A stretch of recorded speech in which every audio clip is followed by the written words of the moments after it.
सावन मास में बृहस्पतिवार व्रत की कथा। तो एक बार बोलिए प्रेम से विष्णु भगवान की जय, लक्ष्मी माता की जय। की प्राचीन समय की बात है।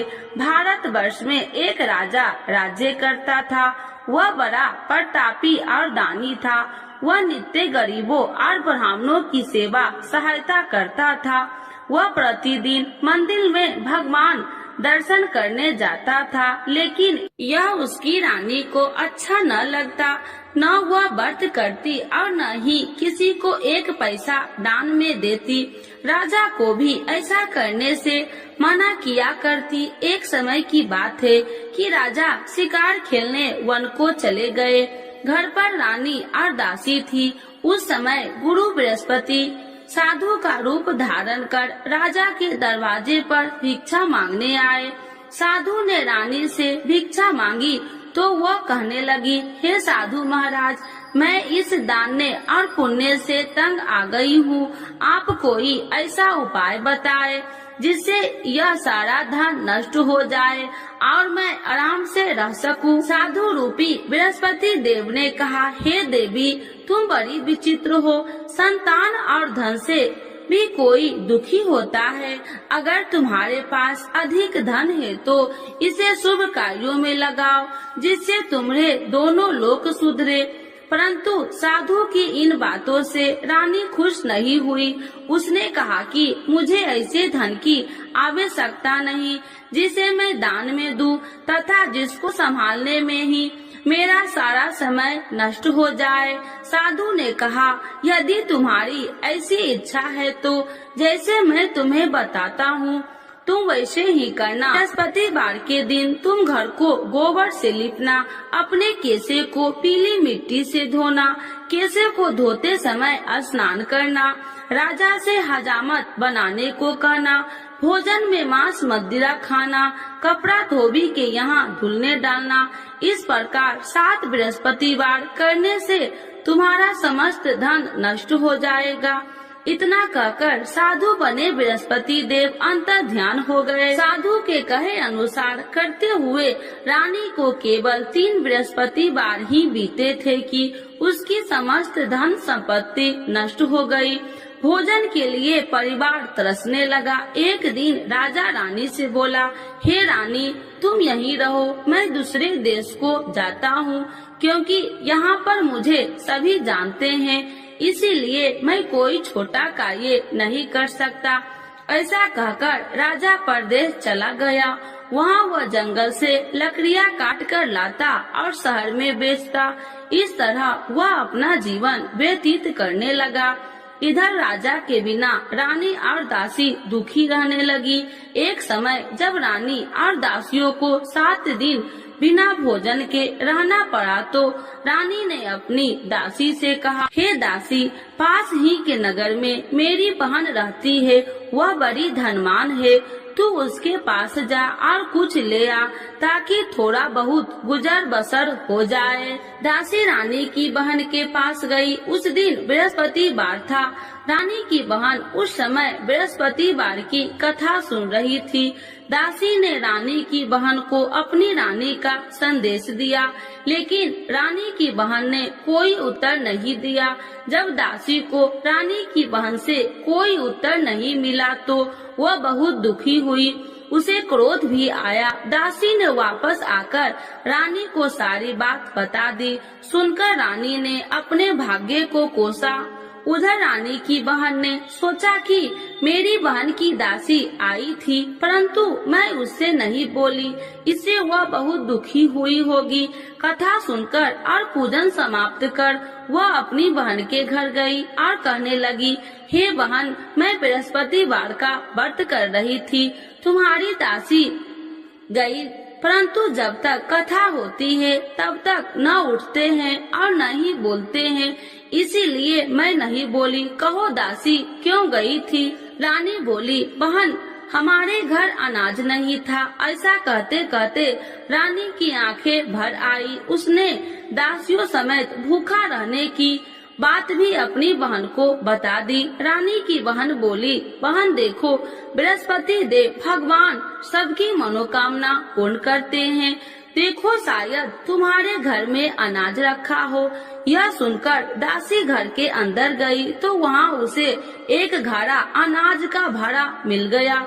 उसे बड़ी हैरानी हुई क्योंकि उसे एक बर्तन देख लिया था। उसने बाहर आकर रानी को बताया।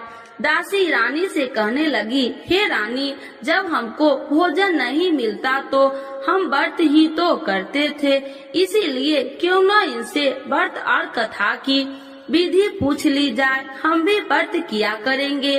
दासी के कहने पर रानी ने अपनी बहन से बृहस्पतिवार व्रत के बारे में पूछा। उसकी बहन ने बताया, बृहस्पतिवार के व्रत में चने की दाल और मुनक्का से विष्णु भगवान का केले की जड़ में पूजन करे तथा दीपक जलाए, पीला भोजन करे तथा कथा सुने। इससे गुरु भगवान प्रसन्न होते हैं, मनोकामना पूर्ण करते हैं। व्रत और पूजन की विधि बताकर रानी की बहन अपने घर लौट आई। रानी और दासी दोनों में निश्चय किया कि बृहस्पति देव भगवान का पूजन जरूर करेंगे। 7 रोज बाद जब बृहस्पतिवार आया तो उन्होंने व्रत रखा। घुड़सार में जाकर चना और गुड़ बिन लाई तथा उसकी दाल से केले की जड़ तथा विष्णु भगवान का पूजन किया। अब पीला भोजन कहाँ से लाए? दोनों बड़ी दुखी हुई, परंतु उन्होंने व्रत किया था, इसीलिए बृहस्पति देव भगवान प्रसन्न थे। एक साधारण व्यक्ति के रूप में वे दोनों थालों में सुंदर पीला भोजन लेकर आए और दासी को देकर बोली, हे दासी, यह भोजन तुम्हारे लिए और तुम्हारी रानी के लिए है, इसे तुम दोनों ग्रहण करना। दासी भोजन पाकर बहुत प्रसन्न हुई। उसने रानी को सारी बात बताई। उसके बाद से वे प्रत्येक बृहस्पतिवार को गुरु भगवान का व्रत और पूजन करने लगी। बृहस्पति भगवान की कृपा से उनके पास धन हो गया, परंतु रानी फिर पहले की तरह आलस करने लगी। तब दासी बोली, देखो रानी, तुम पहले भी इसी प्रकार आलस करती थी, तुम्हें धन रखने में कष्ट होता था, इस कारण सभी धन नष्ट हो गया। अब गुरु भगवान की कृपा से धन मिला है तो फिर तुम्हें आलस होता है। बड़ी मुसीबतों के बाद हमने ये धन पाया है, इसीलिए हमें दान पुण्य करना चाहिए। अब तुम भूखे मनुष्य को भोजन कराओ, प्याव लगवाओ, ब्राह्मणों को दान दो, कुआं, तालाब, बावड़ी आदि का निर्माण कराओ, मंदिर, पाठशाला बनाकर ज्ञान दो, कुमारी कन्याओं का विवाह करवाओ, अर्थात धन को शुभ कार्यों में खर्च करो, जिससे तुम्हारे कुल का यश बढ़ेगा तथा स्वर्ग की प्राप्ति हो और पितृ प्रसन्न हो। दासी की बात मानकर रानी शुभ कर्म में करने लगी, उसका यश फैलने लगा। एक दिन रानी और दासी आपस में विचार करने लगी कि जाने राजा किस दशा में होंगे, उनकी कोई खोज खबर भी नहीं है। उन्होंने श्रद्धा पूर्वक गुरु बृहस्पतिवार भगवान से प्रार्थना की, राजा जहाँ कहीं भी हो शीघ्र वापस आ जाए। उधर राजा परदेश में बहुत दुखी रहने लगा। वह प्रतिदिन जंगल से लकड़ियाँ बीन कर लाता और उसे शहर में बेचकर अपने दुखी जीवन को बड़ी कठिनता से व्यतीत करता।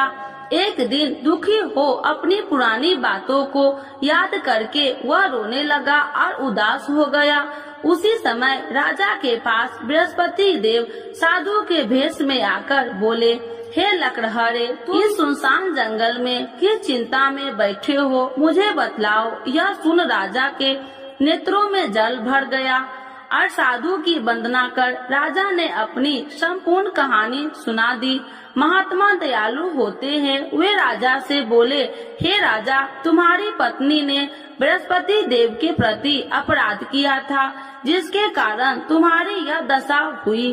अब तुम चिंता मत करो, भगवान तुम्हें पहले से अधिक धन देंगे। देखो, तुम्हारी पत्नी ने बृहस्पतिवार का व्रत प्रारंभ कर दिया है। अब तुम भी बृहस्पतिवार का व्रत करके चने की दाल व गुड़ जल के लोटे में डालकर केले का पूजन करो। फिर कथा कहो या सुनो, भगवान तुम्हारी सब मनोकामनाओं को पूर्ण करेंगे। साधु की बात सुनकर राजा बोले, हे प्रभु, लकड़ी बेचकर तो इतना पैसा भई नहीं बचता जिससे भोजन के उपरांत कुछ बचा सकूं। मैंने रात्रि में अपनी रानी को व्याकुल देखा है। मेरे पास कोई साधन नहीं जिससे उसका समाचार जान सकूं। फिर मैं कौन सी कहानी कहूँ, यह भी मुझको मालूम नहीं। साधु ने कहा, हे राजा, मन में बृहस्पति भगवान के पूजन व्रत का निश्चय करो, वे स्वयं तुम्हारे लिए कोई राह बना देंगे। बृहस्पतिवार के दिन तुम रोजाना की तरह लकड़ियाँ लेकर शहर में जाना। तुम्हें रोज से 2 गुना धन मिलेगा, जिससे तुम भली भांति भोजन कर लोगे तथा बृहस्पति देव की पूजा का सामान भी आ जाएगा। धीरे धीरे समय व्यतीत होने पर फिर बृहस्पतिवार का दिन आया। राजा जंगल से लकड़ियाँ काटकर शहर में बेचने लगा। उसे उस दिन और 2 दिनों से अधिक धन मिला। राजा ने चना गुड़ आदि लाकर बृहस्पतिवार का व्रत किया। उस दिन से उसके सभी कलेश दूर हुए। परंतु जब अगले गुरुवार का दिन आया तो वह बृहस्पतिवार का व्रत करना भूल गया। इस कारण बृहस्पति भगवान नाराज हो गए। उस दिन उस नगर के राजा ने विशाल यज्ञ का आयोजन किया था तथा अपने समस्त राज्यों में घोषणा करवा दी कि सभी मेरे यहाँ भोजन करने आवे, किसी के घर चूल्हा न जले। इस आज्ञा को जो न मानेगा उसको फांसी दे दी जाएगी। राजा की आज्ञा अनुसार राज्य के सभी वासी राजा के भोजन में सम्मिलित हुए, लेकिन लकड़हारा कुछ देर से पहुंचा, इसीलिए राजा को उसको अपने साथ महल में ले गए। जब राजा लकड़हारे को भोजन करा रहे थे तो रानी की दृष्टि उस खूंटी पर पड़ी जिस पर उसका हार लटका हुआ था। उसे हार खूंटी पर लटका दिखाई नहीं दिया। रानी को निश्चय हो गया कि मेरा हार इस लकड़हारे ने चुरा लिया है। उसी समय सैनिक बुलाकर उसको जेल में डलवा दिया। लकड़हारा जेल में विचार करने लगा कि जाने कौन से पूर्व जन्म के कर्म से मुझे यह दुख प्राप्त हुआ है। आज जंगल में मिले साधु को याद करने लगा। तत्काल बृहस्पति देव साधु के रूप में प्रकट हो गए और कहने लगे, अरे मूर्ख, तूने बृहस्पति देवता की कथा नहीं की, इसी कारण तुझे यह दुख प्राप्त हुआ है। अब चिंता मत कर, बृहस्पतिवार के दिन जेल खाने के दरवाजे पर तुझे 4 पैसे पड़े मिलेंगे। उनसे तू बृहस्पतिवार की पूजा करना तो तेरे सभी कष्ट दूर हो जाएंगे। अगले बृहस्पतिवार उसे जेल के द्वार पर 4 पैसा मिले। राजा के पूजा का सामान मंगवाकर कथा कही और प्रसाद बांटा। उसी रात्रि में बृहस्पति देव ने उस नगर के राजा को स्वप्न में कहा, हे राजा, तूने जिस जेल में बंद किया है उसे कल छोड़ देना, वह निर्दोष है। राजा प्रातः काल उठा और खूंटी पर हार टंगा देकर लकड़हारे को बुलाकर क्षमा मांगी तथा राजा के योग्य सुंदर वस्त्र आभूषण भेंट कर उसे विदा किया। गुरुदेव की आज्ञा अनुसार राजा अपने नगर को चल दिया। राजा जब नगर के निकट पहुंचा तो उसे बड़ा ही आश्चर्य हुआ। नगर में पहले से अधिक बाग, तालाब और कुएं तथा बहुत सी धर्मशालाएं, मंदिर आदि बने हुए थे। राजा ने पूछा कि यह किसका बाग और धर्मशाला है। तब नगर के सब लोग कहने लगे कि यह सब रानी और दासी द्वारा बनवाए गए हैं। राजा को आश्चर्य हुआ और गुस्सा भी आया कि उसकी अनुपस्थिति में रानी के पास धन कहां से आया होगा। जब रानी ने यह खबर सुनी कि राजा आ रहे हैं तो उसने अपनी दासी से कहा, हे दासी, देख राजा हमको कितनी बुरी हालत में छोड़ के गए थे, वह हमारी ऐसी हालत देखकर लौट न जाए, इसीलिए तू दरवाजे पर खड़ी हो जा। रानी की आज्ञा अनुसार दासी दरवाजे पर खड़ी हो गई और जब राजा आए तो उन्हें अपने साथ महल में लिवा आई। तब राजा ने क्रोध करके अपनी तलवार निकाली और पूछने लगी, बताओ यह धन तुम्हें कैसे प्राप्त हुआ। तब रानी ने सारी कथा कह सुनाई। राजा ने निश्चय किया कि मैं रोजाना दिन में 3 बार कहानी कहा करूँगा और रोज व्रत किया करूँगा। अब हर समय राजा के दुपट्टे में चने की दाल बंधी रहती तथा दिन में 3 बार कथा कहता। एक रोज राजा ने विचार किया कि चलो अपनी बहन के यहाँ हो आऊं। इस तरह का निश्चय कर राजा घोड़े पर सवार हो अपनी बहन के यहाँ चल दिया। मार्ग में उसने देखा कि कुछ आदमी एक मुर्दे को लिए जा रहे हैं। उन्हें रोककर राजा कहने लगा, अरे भाइयों, मेरी बृहस्पतिवार की कथा सुन लो। वे बोले, लो हमारा तो आदमी मर गया है, इसको अपनी कथा की पड़ी है। परंतु कुछ आदमी बोले, अच्छा कहो, हम तुम्हारी कथा भी सुनेंगे। राजा ने दाल निकाली और कथा कहनी शुरू कर दी। जब कथा आदि हुई तो मुर्दा हिलने लगा और जब कथा समाप्त हुई तो राम राम कह के वह मुर्दा खड़ा हो गया। राजा आगे बढ़ा, उसे चलते चलते शाम हो गई। आगे मार्ग में उसे एक किसान खेत में हल चलाता मिला। राजा ने उसे कथा सुनने का आग्रह किया, लेकिन वह नहीं माना। राजा आगे चल पड़ा। राजा के हटते ही बैल पछाड़ खाकर गिर गए तथा किसान के पेट में बहुत जोर से दर्द होने लगी। उसी समय किसान की माँ रोटी लेकर आई। उसने जब देखा तो अपने पुत्र से सब हाल पूछा। बेटे ने सभी हाल बता दिया। बुढ़िया दौड़ी दौड़ी उस घुड़सवार के पास पहुँची और उसने बोली, मैं तेरी कथा सुनूंगी, तू अपनी कथा मेरे खेत पर ही चलकर कहना। राजा ने लौटकर बुढ़िया के खेत पर जाकर कथा कही, जिसके सुनते ही बैल खड़े हो गए तथा किसान के पेट का दर्द भी बंद हो गया। राजा अपनी बहन के घर पहुंच गया। बहन ने भाई को खूब मेहमानबाजी की। दूसरे रोज प्रातः काल राजा जागा तो वह देखने लगा कि सब लोग भोजन कर रहे हैं। राजा ने अपनी बहन से जब पूछा, ऐसा कोई मनुष्य नहीं है जिसने भोजन नहीं किया हो, जो मेरी बृहस्पतिवार की कथा सुन ले। बहन बोली, हे भैया, यह देश ऐसा ही है। यहाँ लोग पहले भोजन करते हैं, बाद में कोई अन्य काम करते हैं। फिर वह एक कुम्हार के घर गई, जिसका लड़का बीमार था। उसे मालूम हुआ कि उसके यहाँ 3 दिन से किसी ने भोजन नहीं किया है। रानी ने अपने भाई की कथा सुनने के लिए कुम्हार से कहा। वह तैयार हो गया। राजा ने जाकर बृहस्पतिवार की कथा कही, जिसको सुनकर उसका लड़का ठीक हो गया। अब तो राजा को प्रशंसा होने लगी। एक दिन राजा ने अपनी बहन से कहा, हे बहन, अब मैं अपने घर जाऊंगा, तुम भी तैयार हो जाओ। राजा की बहन ने अपनी सास से अपने भाई के साथ जाने की आज्ञा मांगी। सास बोली, हाँ चली जा, मगर अपने लड़कों को मत ले जाना, क्योंकि तेरे भाई के कोई संतान नहीं है।